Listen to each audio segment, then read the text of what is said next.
these are people who know that based on my stature in society, Yes. this is gonna be elongated too long. It will take away the grieving from my family.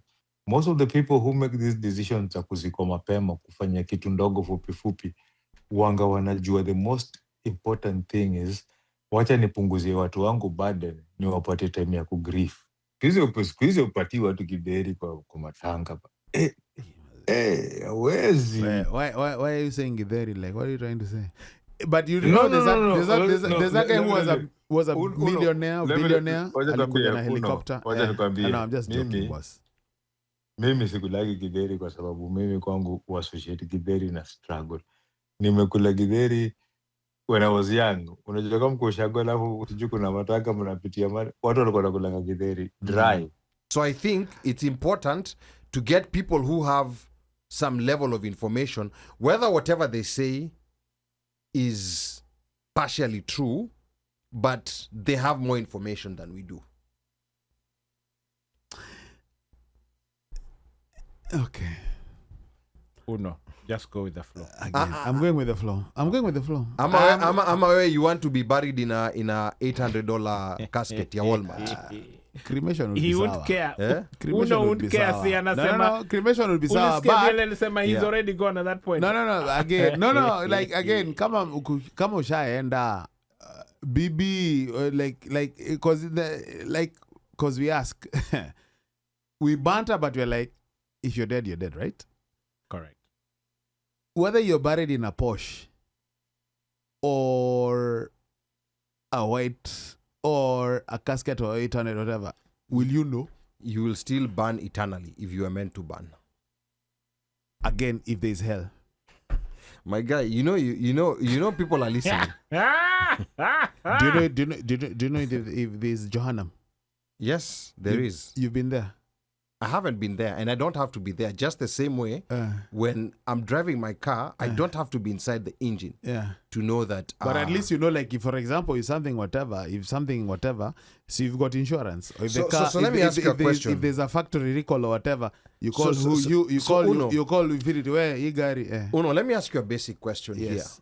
You know, like when for example, like a family member tells you, they like you. How do you know that?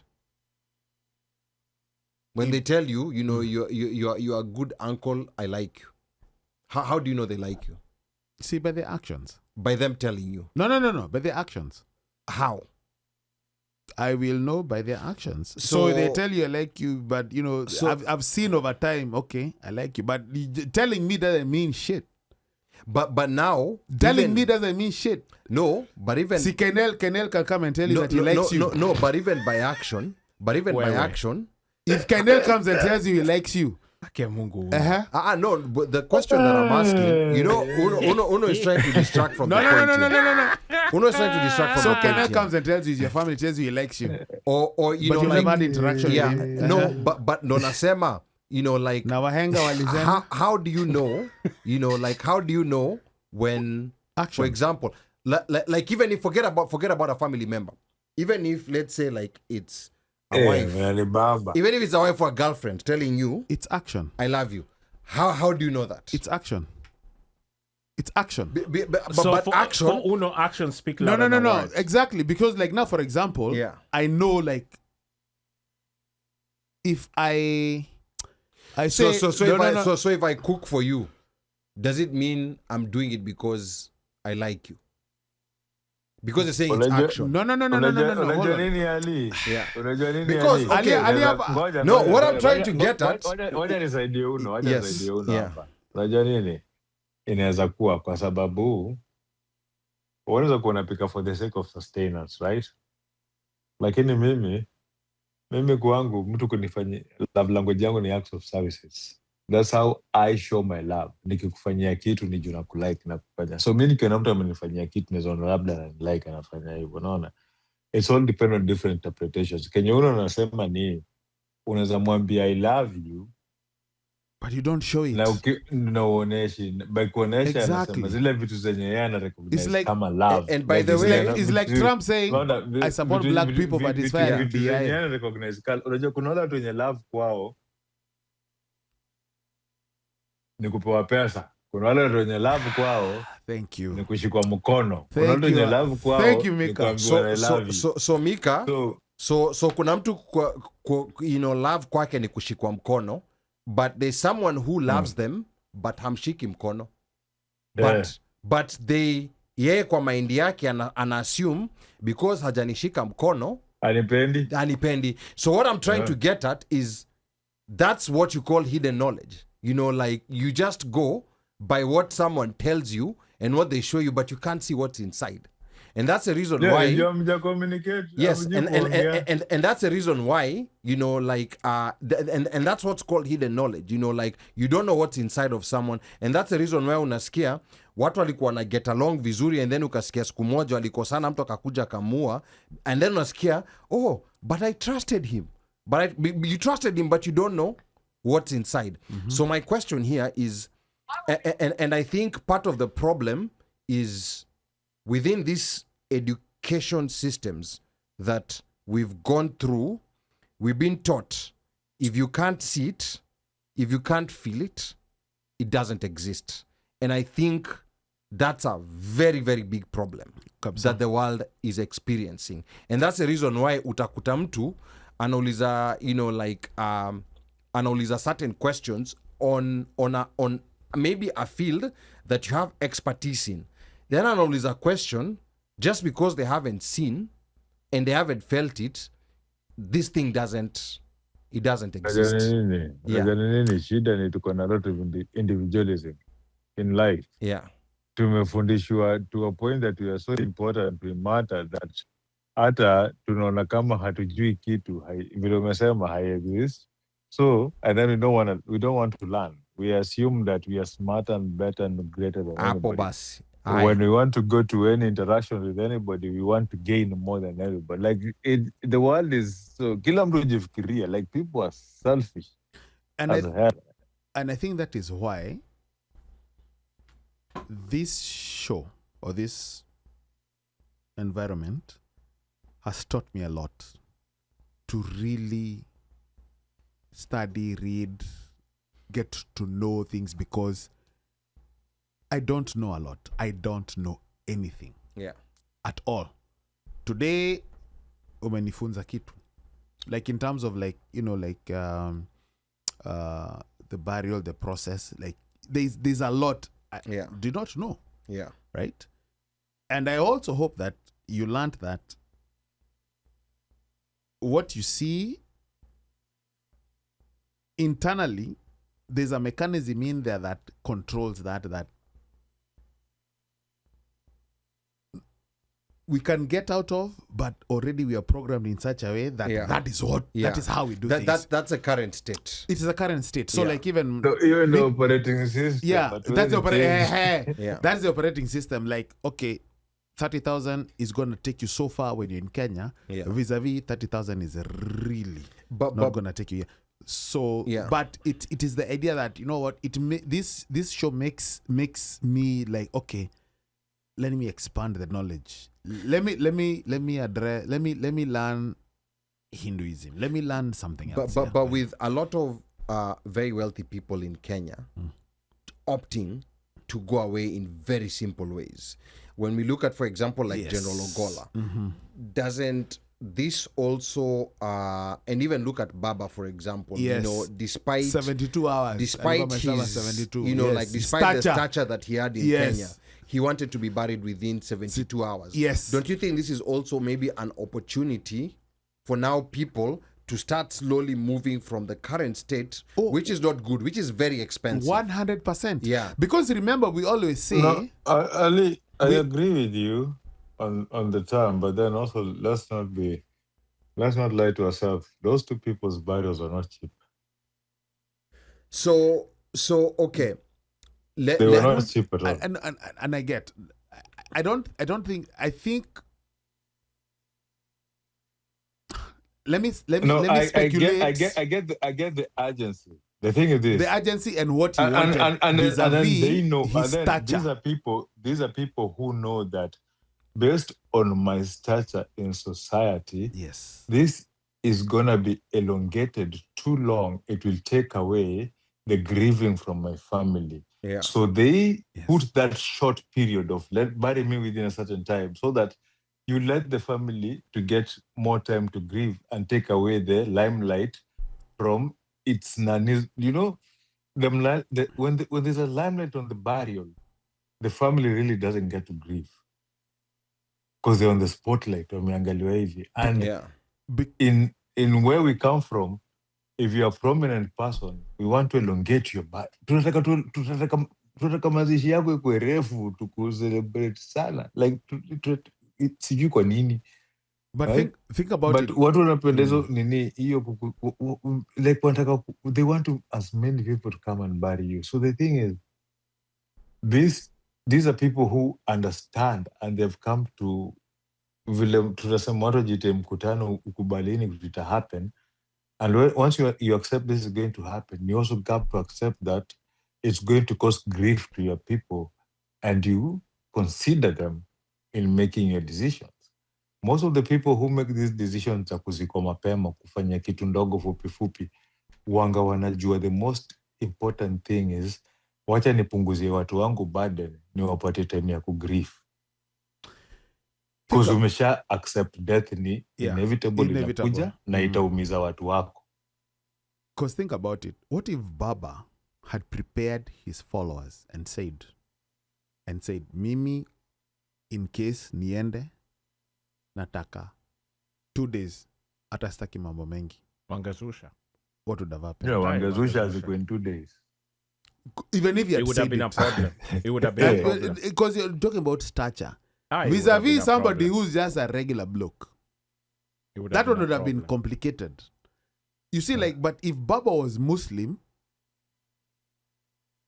right? Yeah. What would have happened? Like President Muhammadu Buhari, you saw the way he was buried in Nigeria. He was buried, like in just a regular... Exactly. Yeah. But Baba he was a man of everyone. Doesn't matter the faith, but he was Christian. There's no way it would have happened. He probably would have said, I don't want a eulogy or whatever. And guess what? Ended up being an eulogy. But the person who would have probably facilitated would have been Mama Ida. But still, my fans, and that's a problem, right? And I mean, when I say the problem, that is the hiccup, that is the bump, that is whatever. Yeah, I think now people have been cultured to these big funerals, and I think that's now the expectation, and especially like in cultures, Western Kenya and Nyanza, whereby if someone dies, people are already showing up. It's a celebration. Yeah, people are showing up from everywhere. Yeah. And they are coming at your place. Yes. So I think, like, I mean, it's a very heavy burden, especially on regular families. Right. There are families that are wealthy, but on regular families, yes, that's a very heavy burden. And you brought up something very interesting. Capitalism forgive. Of course. Capitalism pia ndio imekuja imeingia huko siku hizi upatii watu kiberi kwa matanga. Hawezi. Why are you saying Githeri? Like, what are you trying to say? But you know there's that guy who was a millionaire, billionaire, alikuja na helicopter. No, I'm just joking, boss. Mimi sikulagi Githeri kwa sababu mimi kwangu associate Githeri na struggle. Nimekula Githeri when I was young. Unajua kama kushago alafu usijui kuna mataka mnapitia watu walikuwa wanakula Githeri dry. Like dry boil imeboiliwa tu hivyo na chumvi. Baya na high school. I will still, by the way, it was known as kama food ya matanga. Let me tell you. These days it doesn't happen. Vile Ali amesema, squeeze watu taka catering. Correct. I to this day, because I Githeri. I went to boarding when I was 12. Githeri was a staple. To this day. Yeah. I find Githeri in the household. Yeah. I cool it. Because I will bomo it and whatever. Yeah. But that is just me though. Yeah. But what I will say, I think it's a conversation that you need to have with your loved ones. If you're a single parent. First, you need to have it to yourself. Thank you. Kubali matokeo. Yeah. Utakufa. Yeah, we'll all die. We'll all die. Yeah. Then, on top of that, if you're a single parent, make sure once you have that conversation, then please facilitate how you're going to facilitate in case you're not here. What is going to happen, especially here. I don't know about Kenya, but I'm talking about here. And start with the basics. It's the basics. Bank account. Bank account, watoi, nini, hapa. And then, how do you want to be? Because let me tell you, for the last few months, I've been talking, you talk to Railas, whatever. One Mike, have you talked to your mother? Have you done this? Because as ingine, we are our own subject matter experts. Period. That one, I know we can assume Ali in terms of something happened, but internally, in terms of wealth, whatever, will, atujui, Omosh, I don't know. Mika, I don't know. You guys don't know. But in case anything is to happen, the few $100 you have at one bank account, whatever, zitaenda wapi, whatever, whatever. That is one thing. I don't know about and that. then Pia, at places of work, people have all these plans, and people normally renew every year, and they don't pay attention. So I think those are things that people those are also things need that to also know. like at your work, like in case they're offering whatever, and that is where sometimes it's good to get a financial expert. In case there's a death benefit. Yeah, there's a death benefit. What is best? And I guess again, Ibu put that on your whatever. A death benefit. Who offers the best? Your bank, your Jobo, whatever. Costco, whatever it is, what is good for you, and then ultimately, in case you decide to go to hell or heaven, how do you want to go, or how do you want your body managed? I know it is a hard conversation. It's not a hard conversation. In as much it's as just reality. It's reality that we need to address, and I think the problem is we've not been brought up to address it, and so we don't look at it as a must do. We look at it as a by the way, but it's actually a must do. Because it's going to happen. Because once you go, it doesn't matter what happens in the land of the living. Shaenda. Correct. Yes. Now, Atieno Jimbo is saying, shaenda. Kama unaenda Johannam, umeenda. Kama unaenda Binguni, umeenda. No, before hapo unaingia adhabul kabr kwanza. So that's purgatory. No, hapana adhabul kabr. Just the way it's on the adhabu ya kaburi. There's adhabu judgment. Before judgment, sawa. Unaenda huko. Yeah. But we don't know, but again, you assume is hidden knowledge, my guy. Hidden knowledge. But hakuna mtu ameshai kurudi kusema mazeni metoka hapo adhabu ya kaburi. No, hidden knowledge, but my carry guy. on. Hidden knowledge. Elders are listening to you. You'll be summoned, my guy. You'll be summoned. Kwanza wewe kesho. Yeah. I lose 10 a.m. like this. Yeah. We need to talk. Atieno Jimbo anasema you guys are forgetting that some people do not like to reveal how much wealth they have because wanaweza kutumwa mbinguni, if you get my point, before their time, so that someone take their wealth. But now it depends on who you're revealing it. You're not revealing it to the whole world. I don't think you're supposed. What we were saying was not necessarily to reveal. We just say panga the things so that there's some order to it. There's order to that. So I think in a future episode we need to come from the very basics. What are the basic things that people can start doing from tomorrow? Like you can go to your bank, you can go to your brokerage account. Add that you person on your bank account so that at least watakuwa na access in case of kuna kala something called payable on death. Yes, that's what it's called, right? POD. Yeah, the POD. Yeah, are you going to add your wife or are you going to add your kids? Whichever way. Or your husband. Depending. It depends. So now, if the kids are minors, of course, like it has to be someone who can get access. A minor cannot go access those accounts. So if the kids are adults, that's why I like our situation, because we have prescribed percentages that go to huyu na huyu. So hiyo hapo, hakuna argument, hakuna debate. However, there's the 30%. That you can give it to anyone. And anyone who's entitled in your line of succession, anyone who's entitled cannot be in the 30%. Got so it. that means you have to designate them. Kule. Yes, so anyone, so like you have sons, you have daughters, you have a wife, you have a parent who's they are not alive. in the 30%. They cannot be in the 30%. So this 30%, you're born out of son wedlock, you got 30%. yes, you go down 30%. If you have an adopted child, 30%. Yeah. If you have, like maybe someone you helped raise, si mtoto wako, ndani 30%. You have a mosh, your favorite 30%. your favorite friend. butler. You have a friend. Yeah. You have the one Mike Show, 30%. If you want to leave, akuna hiyo hapo. Amwezi kula 30%. We just asked to be in the 30%. Hiyo 30%, share yangu ya one Mike Show iko kwa hiyo 30%. Sasa hiyo hapo, hiyo ndawaachia sasa. Okay, zile profits zitakuja kutoka hapo. Hiyo hapo mnaweza kusosi. Ati daburangoa.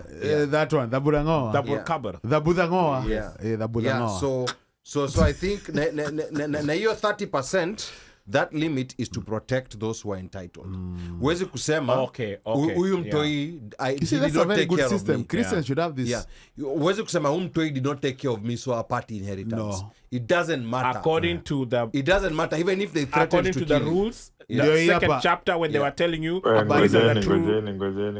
We're about to wrap this puppy up. So